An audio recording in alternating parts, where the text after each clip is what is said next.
You can basically make a little robot that you would launch with a very small rocket and rendezvous with Hubble on the front. Yes. And beam the lasers down the tube like the little can and the candle.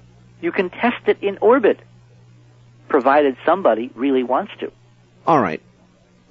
Now let us leave this for a second, and let me ask you this: the Hubble is now sending back high-resolution photographs. Stunning images. So in other words, better than they were designed. Exactly. So in other words, we've got good imagery coming back. So what would stop them now from going back and looking at the Cydonia region of Mars?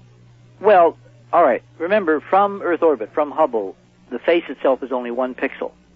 In other words, the Hubble was only used as a catcher's mitt to intercept the laser beam carrying the coded signal back across the solar system from the cameras on Mars Observer in Mars orbit. So you're saying it doesn't matter. It can't see it that well anyway. Oh, no. It picked up the signal, and then they transferred it physically in the computer and the photometer down to Earth.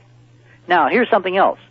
When the review panel, the NRL review panel, chaired by Dr. Coffey at NRL, gave its report a few days after the astronauts came back to Earth, he very graciously said, we ought to make one more try to activate that Russian balloon relay experiment because we really didn't do it right. We should have, waited till it got out from behind the sun.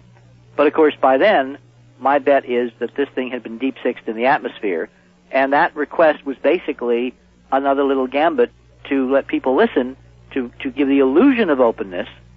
But, of course, there was nothing there to hear because the spacecraft had been deliberately deorbited. In other words, you had a 1-month window to secure these pictures and get them back in total secrecy. Yeah, I've got the idea. So I want to understand now about Hubble. Hubble cannot take pictures of the Cydonia region that would be meaningful. Am I correct? No, not at all. So we have to go.